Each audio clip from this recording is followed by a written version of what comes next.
GTL infra जो अभी 3 रुपए पे चल रहा है, क्या वो जीटीएल लिमिटेड जो पहले कभी 3 रुपए और इसी टाइम पर चलता था, क्या वो उसको बीट करके इसी तरह जो 21 रुपए पर अभी 22 रुपए पर जीटीएल चल रहा है उस पर पहुंच सकता है क्या? तो दोस्तों, हम चर्चा करेंगे इसके फंडामेंटल एनालिसिस के बारे में और हम चर्चा करेंगे कि जीटीएल लिमिटेड और जीटीएल इंफ्रा लिमिटेड ये दो अलग अलग कंपनीज है, तो इनका जो वे ऑफ डिफरेंस है, इनका 5G टेक्नोलॉजी है, तो किसमें हमें इन्वेस्ट करना चाहिए और कौन सा अच्छा रहेगा। और हम जीटीएल इंफ्रा लिमिटेड के बारे में हम सारी डिटेल से एनालिसिस करेंगे और हम उसकी हिस्ट्री के बारे में बात करेंगे और हमने जीटीएल के बारे में ऑलरेडी बात करके रखी है, तो आपको अगर वो देखना है तो आई बटन पर वो लिंक मिल जाएगी। ठीक है, तो सीधा चलते हैं वीडियो की तरफ।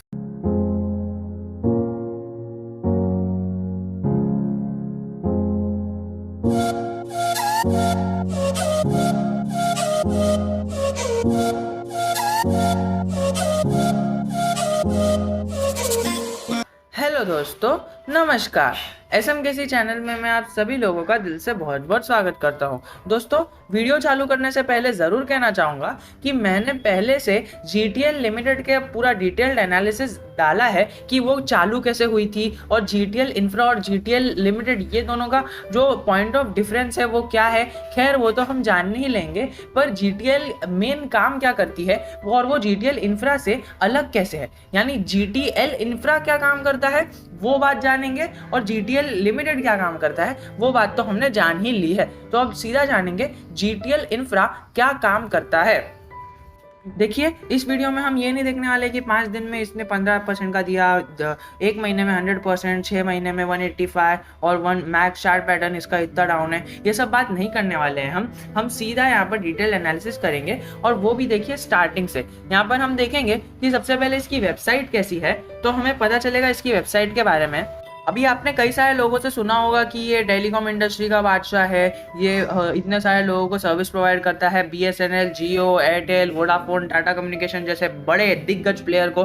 पर हम ये डिस्कस नहीं करने वाले हैं, हम डिस्कस करने वाले हैं कि इसकी बिगिनिंग कैसे हुई। अगर हम यहाँ पर बात करें, देखिए मैं सबसे पहले बिगिनिंग की बात कर लेता हूँ, तो यहाँ पर हमें पता चलेगा कि ये जो जीटीएल इंफ्रा है ना, ये है जीटीएल लिमिटेड का एक छोटा सा पार्ट है। अगर हम यहाँ पर बात करें सीधा इसके अंदर ही, हमने यहाँ पर देखा कि देखिए founder and chairman Manoj Tirodkar, ठीक है, तो ये मनोज तिरोडकर है ना, ये दोनों कंपनीज का फाउंडर भी है, चेयरमैन भी है, मैनेजिंग डायरेक्टर भी है। तो इसने क्या किया, इसको लगा कि हमें है ना जीटीएल लिमिटेड, देखिए बहुत ही पुरानी कंपनी है, तो जीटीएल लिमिटेड में से इसने छोटा सा शेयर को निकाला और वो जीटीएल इंफ्रा बना दिया और वो निकाल के जीटीएल इंफ्रा बन गई। अब वो जीटीएल इंफ्रा अलग हो गई और जीटीएल लिमिटेड अलग हो गई, ये अलग, ठीक है, ये बात तो क्लियर हो गई। अब इसने ऐसा क्यों किया, क्योंकि इसको पता है कि नेटवर्क सर्विसेज को जो आम करने के लिए ग्लोबल ग्रुप का है ना, वो टावर कंपनी जीटीएल इंफ्रा को बना देगा,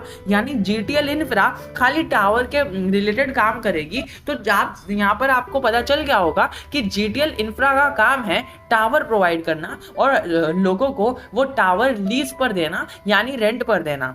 देखिए, उसके बारे में डिटेल में चर्चा करेंगे कि ये काम क्या करता है, पर हमने यहाँ पर देख लिया कि यहाँ पर आपको आर्टिकल सीधा आपको आपकी आंखों के सामने है कि ये मनोज तिरोडकर है ना, इन्होंने क्या किया था, जीटीएल लिमिटेड जो पहले एक कंपनी थी, उस कंपनी में से एक छोटा सा हिस्सा निकाल कर जीटीएल इंफ्रा खड़ा कर दिया। यानी अभी जीटीएल लिमिटेड अलग हो गई और जीटीएल इंफ्रा अलग हो गई। अब जीटीएल इंफ्रा खाली वो है ना टावर से रिलेटेड काम करेगी और जीटीएल लिमिटेड क्या काम करेगी वो तो वीडियो आपको पता ही है जो मैंने डाल दिया है। अब जीटीएल इंफ्रा काम क्या करती है वो हम देखेंगे कि यहाँ पर देख सकते हैं आप, यहाँ पर बहुत ही अच्छी लाइन कही है यहाँ पर आपने कि GTL infra was carved out of GTL Limited, the network services arm of global group in 2006। तो इसका मतलब क्या हुआ कि इस बंदे ने जीटीएल में से जीटीएल इंफ्रा को निकाल दिया और उसको सेपरेट कर दिया। ठीक है, ये बात तो हो गई। अब हम बात करते हैं कि जीटीएल इंफ्रा जो नवी मुंबई में लोकेटेड है,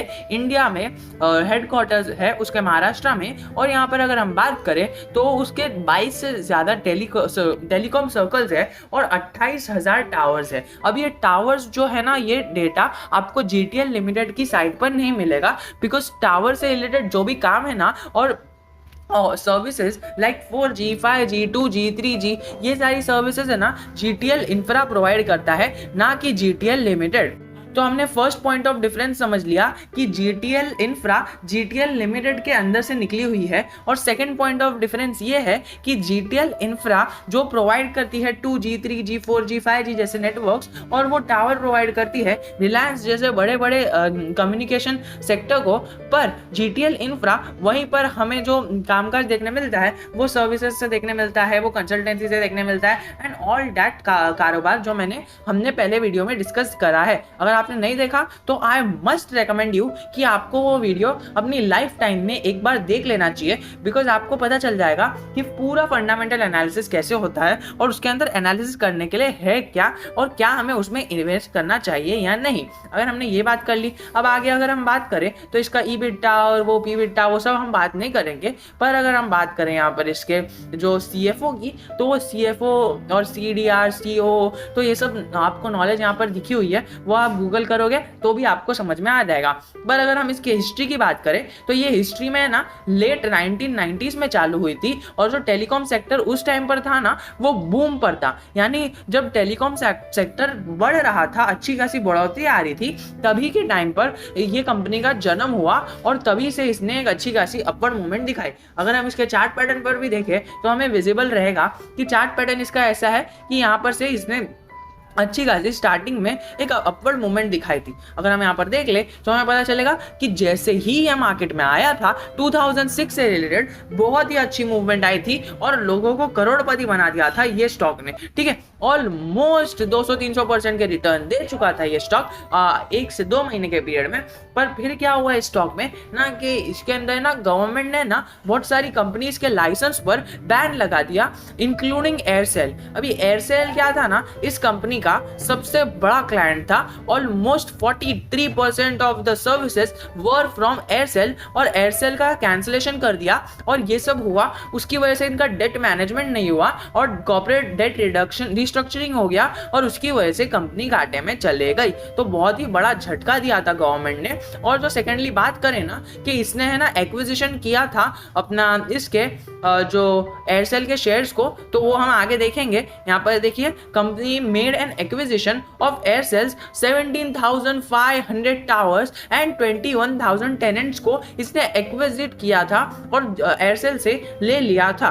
फिर अगर हम बात करें ये सर्विसेज क्या प्रोवाइड करता है, तो ये सर्विसेज प्रोवाइड करता है 22 टेलीकॉम सर्कल्स को सर्विसेज प्रोवाइड करता है, यानी 22 टेलीकॉम सर्कल्स इसके क्लाइंट है। और सेकेंडली अगर हम बात करें तो यहाँ पर जो 99% ऑफ इसका कस्टमर बेस है ना, वो ओपेक्स मॉडल पे काम करता है, और वो मॉनिटर करता है उनको नेटवर्क ऑपरेशन सेंटर से। अब हम इतना डीप में नहीं जाते हैं, हम हाँ भले ही हम यहाँ पर बहुत ही डिटेल्ड एनालिसिस करने आए हैं, पर अगर हम इतना डीप में जाएंगे ना बिजनेस मॉडल को, देखिए हमें बिजनेस नहीं करना है, हमें इन्वेस्ट करना है। तो एक होता है बिजनेसमैन और एक होता है इन्वेस्टर। तो इन्वेस्टर ये नहीं देखता है कि वो कहाँ से कैसे पैसे लाएगा, वो देखता है कि वो पैसे ला रहा है तो क्या वो पैसे आएंगे या नहीं। तो ठीक है, हमने देख लिया कि पैसे ऐसे आएंगे। अगर हम इसके अवार्ड और रिकग्निशन की बात करें तो रिकग्निशन में इसे इकोनॉमिक टाइम्स से 2016 में मिला था, और ये बहुत सारे इसके अवार्ड्स एंड रिकग्निशंस है। अगर हम इसके बात करें यहाँ पर सर्विसेज की, तो हमने बात कर लिया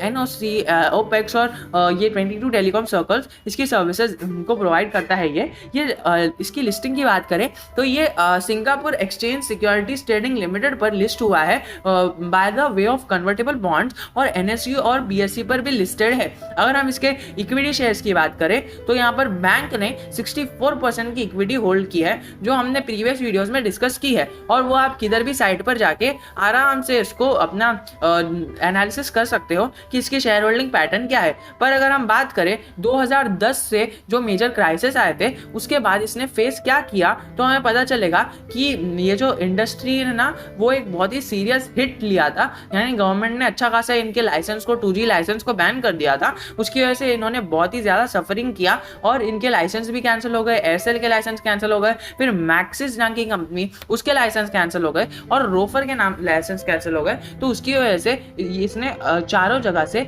इसको डेट आने लगा, और अच्छा खासा इसने मतलब नीचे वाली मूवमेंट दिखा दी और नीचे चले गया। तो हमने हिस्ट्री की बात कर ली कि ये करता क्या है, ये जान लिया कि ये चालू कैसे हुआ था। जीटीएल लिमिटेड से निकला था ये शेयर, और जो इसके फाउंडर है उन्होंने निकाला था, जीटीएल वाले फाउंडर ने। उन्हें लगा था कि एक सेपरेट कंपनी होनी चाहिए जो सिर्फ टावर प्रोवाइड करेगी और जगहों को और टावर्स को लीज पर देगी। तो उनका ये आइडिया सक्सेसफुल भी हुआ, पर यहाँ पर है ना वो कंपनी को मैनेज करने में थोड़ा सा पीछे रह गए और आज हम कंपनी की हालत देख ही सकते हैं, कितनी खस्ता हालत है। यहाँ पर हम देख सकते हैं कि ये जो अपवर्ड मूवमेंट आ रही है ना वो चार्ट पर दिख भी नहीं रही है और ये बीच में एक बार रिकवर हुआ था, बस उसने इसके बाद से कभी भी रिकवरी दिखाने की कोशिश नहीं की है। तो अब आप मुझे बताइए कि अगर आगे जाके 5G सेक्टर आता है, यानी जो आ रहा है, तो क्या ये मतलब इंडिया की वन ऑफ द नहीं कह सकते, इंडिया की लार्जेस्ट टेलीकॉम सेक्टर की कंपनी की सब्सिडरी थी। हमने GTL के वीडियो में डिस्कस किया था कि GTL किस तरह इंडिया की लार्जेस्ट अपना टेलीकॉम सेक्टर की कंपनी है और वो इंडिया की नहीं पूरे एशिया की लार्जेस्ट सेक्टर की कंपनी है, ऑल ओवर द वर्ल्ड वो फैला हुआ है। तो ऐसे ग्रुप से जुड़ी हुई कंपनी क्या 5G में अपना रेवोल्यूशन ला सकती है? ये देखिए इसी टाइम पर अगर आपको याद होगा तो 4G आया था और 4G आने के बाद फिर से इन्हें डेट आया और ये नीचे गिर गए, यानी 4G आने के बाद इन्हें थोड़ा फायदा तो हुआ था लेकिन फिर ये लोग वापस नीचे गिर गए। तो ऐसा क्या वापस होने वाला है? क्या इतिहास खुद को दोहराने वाला है? क्या फिर से जब 5G आएगा तो ये ऊपर जाएगा और फिर बाद में नीचे चले जाएगा? क्या ऐसा होने वाला है जैसा ये 4G के टाइम पे हुआ था? तो ये सारे सवालों के जवाब आपको मिलने चाहिए, बिकॉज आप बताइए कि क्या आज के घर में किसके पास मतलब नहीं है जो इंटरनेट सर्विसेज है। आपको पता है कि फ़ोन के बिना जो जीना है वो कैसा जीना है ना? वो आज की लाइफ में phone is the basic need and internet is also a basic need of our generation. अगर हम इसके 1 ईयर की 52 वीक लो की बात करें तो 52 वीक लो में हमें ₹2 दिख रहा है और 52 वीक हाई यानी 31 दिख रहा है। तो आपको पता है कि कितना बड़ा ड्रास्टिक इसने चेंज दे दिया है।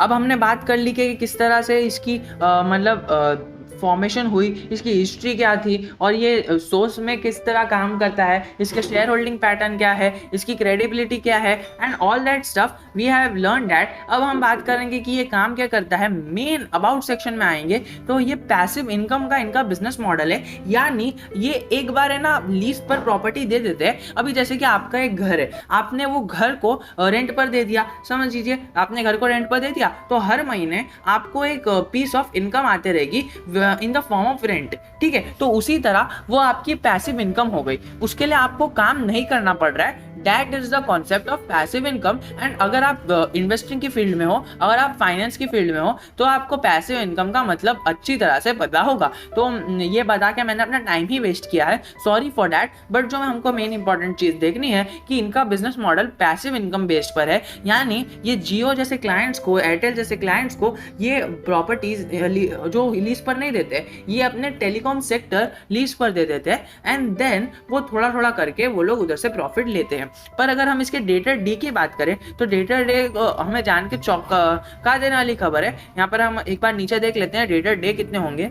तो डेटर डे 27 है, ठीक है। तो मतलब 27 डेज के बाद इन्हें पेमेंट करनी होती है। तो जैसे कि हर महीने आपके रेंट की पेमेंट आती होगी, उसी तरह इसके डेटर डे है 27, जो कम और जो कम और बढ़ते रहते हैं। यहाँ पर आप देख सकते हैं एक बार तो 2018 में 12 दिन भी हो गए थे, लेकिन फिर बढ़ के थोड़ा हो गए और फिर बाद में कम भी हो जाते हैं। तो जितना कम डेटर डे होगा उतना आपके लिए अच्छा। आप मुझे बताइए कि आपको जितना जल्दी रेंट मिलेगा उतना अच्छा ना। अब अगर हम इसके प्रमोटर होल्डिंग की बात करें तो प्रमोटर्स के पास दूसरा कोई चारा नहीं था then to sell this stock. तो इसीलिए उन्होंने ये स्टॉक को बेच के अपने बहुत सारे डेट को क्लियर किया है एंड वो हम क्लियर कट देख सकते हैं कि अपने स्टॉक के न्यूज़ में एंड ऑल दैट कि किस तरह इसके डेट को रिड्यूस किया गया है। और लेकिन इसके एक्सपेंसेस और सेल्स भी रिड्यूस हुए, एक्सपेंसेस बढ़े हैं, सेल रिड्यूस हुए हैं। तो हमें देखना है कि क्या इसके अंदर आगे की हमारी रणनीति हो सकती है।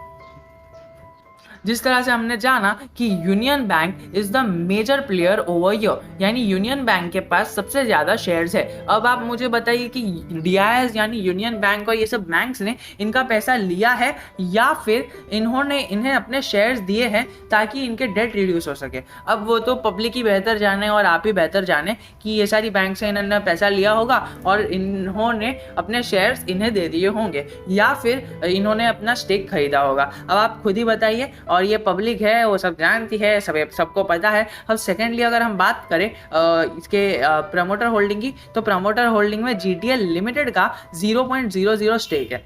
अब आप मुझे बताइए, ये पहले 2018 में हुआ करता था 16.63, पर अब 0 स्टेक है। यानी GTL लिमिटेड और GTL इंफ्रा है ना पूरी तरह से मतलब अलग हो चुके हैं। ये GTL इंफ्रा अलग हो गई और GTL अलग हो गई, ठीक है, पूरी तरह से अलग हो गए हैं, बिकॉज इनके प्रमोटर्स की कुछ भी मतलब है नहीं। GTL लिमिटेड का GTL इंफ्रा में कोई भी स्टेक नहीं है। अगर global holding corporation private limited की बात करें तो इसके अंदर हमें बहुत ही कम स्टेक दिख रही है और वो over the period of years अपनी स्टेक को गिराए जा रहे हैं। तो अगले क्वार्टर में भी अगर हमारी स्टेक गिर जाती है तो हमें कुछ थोड़ा खतरे की घंटी की बात करनी चाहिए। अगर पब्लिक की बात करें तो पब्लिक में मेजर नाम आता है IDBI ट्रस्टीशिप सर्विसेज लिमिटेड की, जो 16% स्टेक अपने पास रखती है, बेयर करती है। और यूरोपियन प्रोजेक्ट एविएशन के बारे में तो वो 2% स्टेक रखती है। यानी 30% में से आधा स्टेक तो वो यही रखती है IDBI ट्रस्टीशिप,